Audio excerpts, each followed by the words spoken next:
ज्यादा देता है। भीख भी कभी कभी कोई रास्ते में आएगा तो कम से कम 1 रुपया 2 रुपया करके उसको महीने में कम से कम 1000 रुपया मिल जाता है। लेकिन ऐसा ऐसा आदमी है जो 1000 भी नहीं मिल रहा है। या इवन सरकार ने बोला, ये सरकार ने बोला तुमको मिनिमम 1000 देंगे, बोलने के बाद भी 1000 क्यों नहीं मिल रहा है? बोलते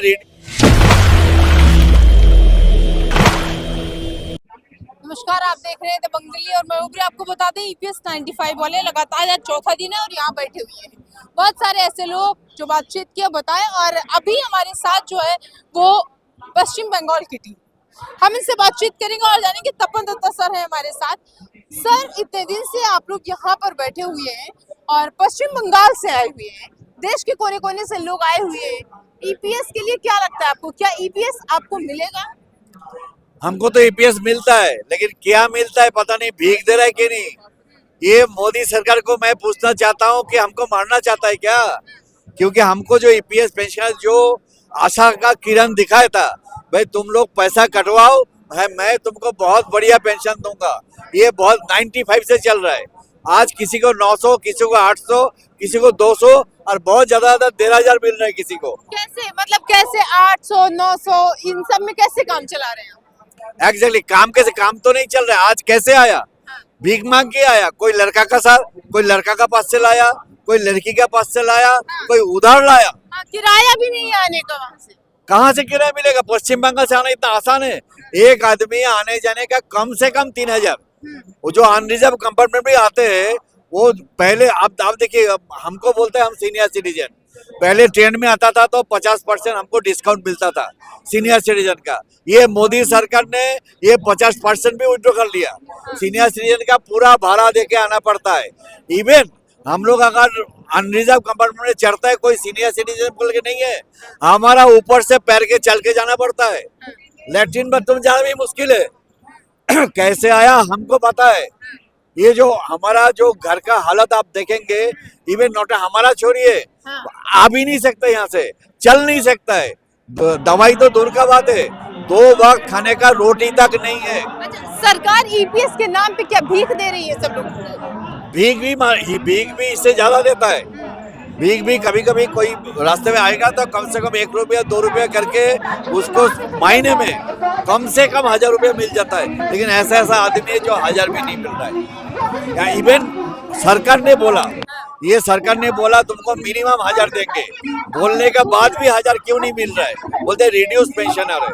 और ये सरकार आने के पहले, आप मानेंगे नहीं मैडम, हमको ये प्रकाश जावड़ेकर अभी की वो वीडियो घूम रहा है, पूरा वायरल वीडियो है।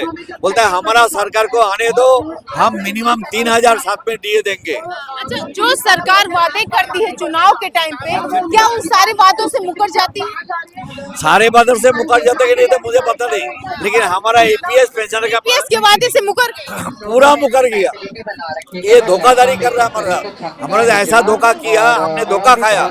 हमने जो पैसा कटवाया वो पैसा मैं कहीं भी स्कीम में लगा था, कोई भी LIC में, कोई भी फाइनेंशियल इंस्टीट्यूट में मैं लगा देता। आज मुझे कम से कम 5000 रुपये मिलता, मिनिमम 5000 मुझे मिलता। लेकिन यहाँ पे दिया, मैं 40 साल नौकरी किया, बहुत आदमी 35 साल 30 साल, हर महीने कटवाया 1250 रुपया करके कटवाया। लास्ट में पहले 417, फिर 541, फिर 1250 करके जो इन्होंने बोला वही कटवाया। बोलते तुमको पेंशन मिलेगा।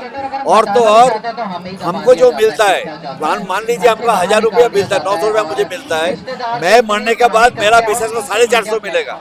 क्यों बोलिए तो? मेरा प्रिंसिपल अमाउंट, मेरा जो कॉर्पस है, पैसा तो सर आप ही का था ना? पैसा मेरा ही था। मेरा पैसा आपका पास है, उनका पास है। मैं मरने के बाद बिजनेस को आधा।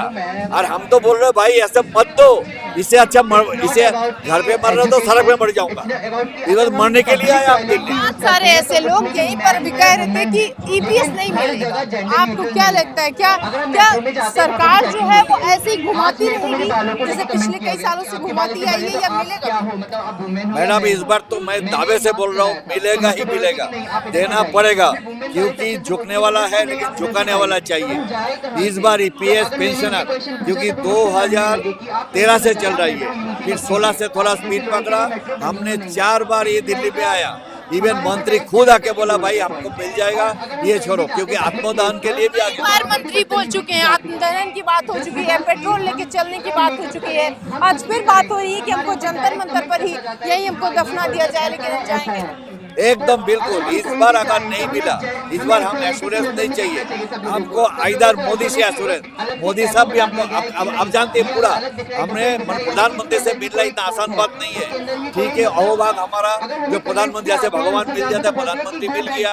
इवन प्रधानमंत्री हमारा जो कमांडर साहब है अशोक रावत जी, उनको कंधे पे हाथ रख के बोला कि भाई तुम्हारा काम करूंगा। ये ताजुब बात है, जब मोदी जी हमने सुना, मोदी है तो मुमकिन है, मोदी जी कभी झूठ नहीं बोलता है, लेकिन ये मोदी जी अपना जो वादे, अपने जो एश्योरेंस है वो पूरा नहीं करे, आश्चर्य का बात है।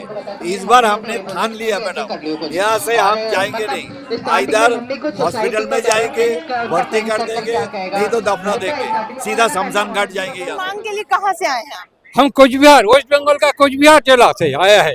2000 किलोमीटर से ऊपर हम ट्रेन से सफर करके यहाँ पर आए हैं। कितना कितना पैसा आपको देती है सरकार? हमको तो सरकार से मिल रहा है 3,000 का, लेकिन हमारा वहाँ पर भी है जो 3,000 से भी, मेरा जो दफ्तर है रेगुलेटेड मार्केट कमेटी, उसी में जो काम कर रहा था, जो बुजुर्ग है, जो रिटायर्ड हो गया है, किसी को 1,000, ऐसा 1,000 रुपया बहुत से आदमी को मिल रहा है। कैसे 1,000 में कैसे मतलब काम चल रहा है? क्या मतलब ऐसे ही चलता रहेगा ईपीएस ऐसे? नहीं चलना तो हम लोग नहीं चल पा रहे हैं, इसी के लिए तो हम लोग जगह आगे से चल पा सके, इसीलिए सब हम लोग आए हैं यहाँ पर, आंदोलन में शामिल हुए हैं। जैसा हमारा जो मांग है 7,500 उसका पास दिए, प्लस में हमको जो मेडिकल फैसिलिटीज उस सब के लिए हम लोग यहाँ पर आए हैं। सरकार गुमराह तो नहीं कर रही है आपका हम लोग तो लगता है जो गुमराह कर रही लग रहा है सरकार लग रहा है गुमराह कर रही है। हाँ कर रहा ही तो है। सुनिए, जो सरकार नया स्कीम जो लाया है अटल पेंशन योजना, आप लोग शायद जानते होंगे। हाँ, सब अटल पेंशन योजना में 18 साल से 60 साल उम्र तक, 40 साल उम्र तक लोगों को उस पेंशन स्कीम में लाया जाता है। उसी पेंशन स्कीम में विभिन्न स्कीम है, एक हर महीना 1,000, 2,000, 3,000, 4,000, 5,000, लास्ट 5,000 का। 5,000 पेंशन पाने के लिए आदमी को करीब 400 साढ़े 400 रुपया का हर महीना उसको प्रीमियम डालना पड़ता है। उससे भी ज्यादा हम लोग 250 करके डालने के बाद भी हमको पेंशन मिल रहा है 3,000। अगर आप उसका बाद जो अटल पेंशन योजना है, जो मोदी जी जो चालू किया है, उसमें भी मरने के बाद उसका जो पैसा है 8.5 लाख रुपया उसको फैमिली को वापस मिलेगा। लेकिन हमारा जो है मरने के बाद एक पैसा भी नहीं मिलता है, वो सब पैसा तो ईपीएस के पास ही जमा होता है। इसी से ऐसे ईपीएस के पास फंड बढ़ जाता है और हमारा कुछ पैसा नहीं मिलता है। जो लगातार आप लोग लड़ रहे हैं ईपीएस के लिए, क्या लगता है आपको, क्या ईपीएस मिलेगा?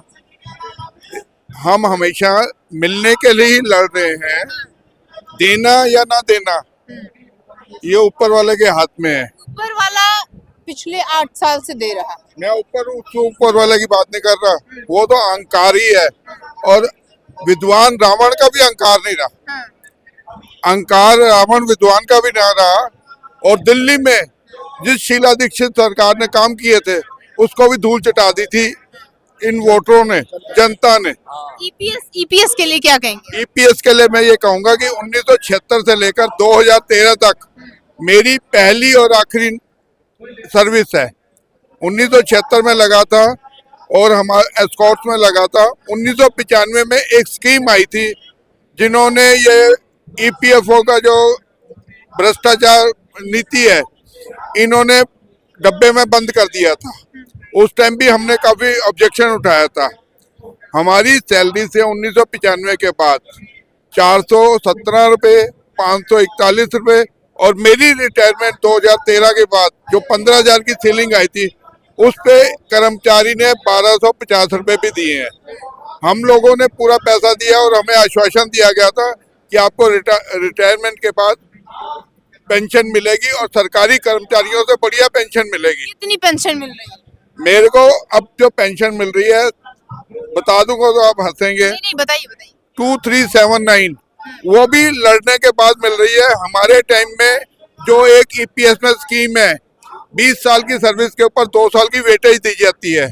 2013 में वेटेज भी नहीं दी थी, उसको भी हमने संघर्ष किया था और 2017 में 2 वेटेज ली थी 188 रुपये। अगर आप लोगों को याद हो किसी को, 188 रुपये हमारी पेंशन बढ़ी थी और हमें 8-8 हजार रुपये एरियर भी मिला था। इस 1000, 1500, 2000, 2500 इस सब में तो हेल्थ से रिलेटेड मतलब दवाइयाँ भी नहीं मिले। एक बार कहीं जाते होंगे तो 2000 तो डॉक्टर ले लेता होगा। ये तो अपने हेल्थ का दिया, ये शमशान घाट का खर्चा भी नहीं है।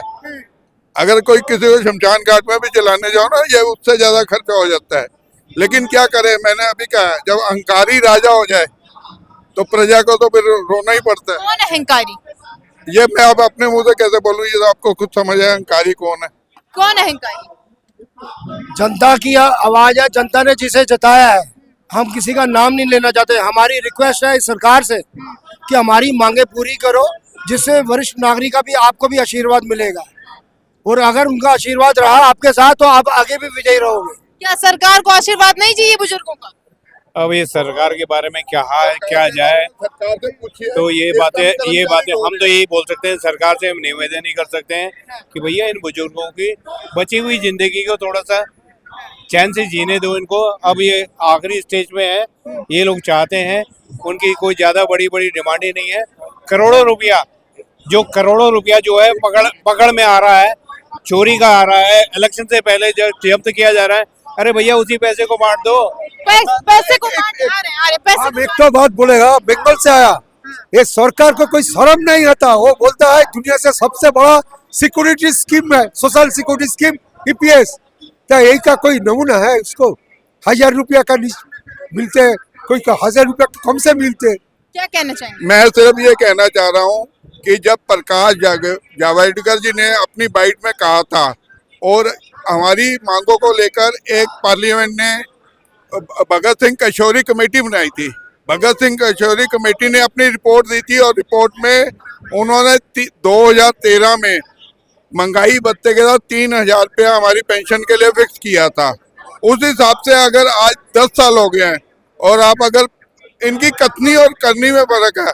प्रकाश जावड़ेकर जब पूर्व मंत्री थे, इनकी आप बाइट सुन लो, शायद सुनी भी होगी और सभी साथियों के पास है। इन्होंने कहा था हम सत्ता में आए तो आते साल सबसे पहले मजदूरों की इस महंगाई वालों को 3000 मिनिमम पेंशन रखेंगे, लेकिन वो 10 साल से अभी तक बस सारे वादे मुकर गए। सरकार की जो बुक होती है ना इलेक्शन की 2014 के, उसके अंदर भी वो था कि हम 3000 पेंशन विद महंगाई बता देंगे। और करनी में फर्क तो है। आज वो भी बीजेपी ने गारंटी दी थी, वो आज तक वो गारंटी नहीं पूरी हुई। तो आज मोदी कहते हैं कि मैं हूँ तो गारंटी है।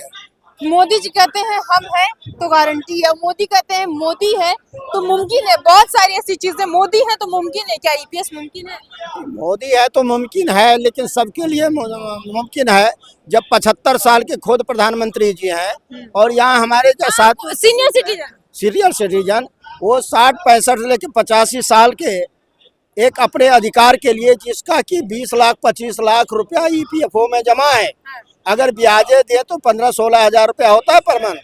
और हम ये कर्मचारी ने पूरा देश का विकास किया है। उद्योगपति या सार्वजनिक प्रतिष्ठान के अधिकारी हम लोग का पूरा जवानी में खून चूस लिया, उन्होंने मेरा शोषण किया।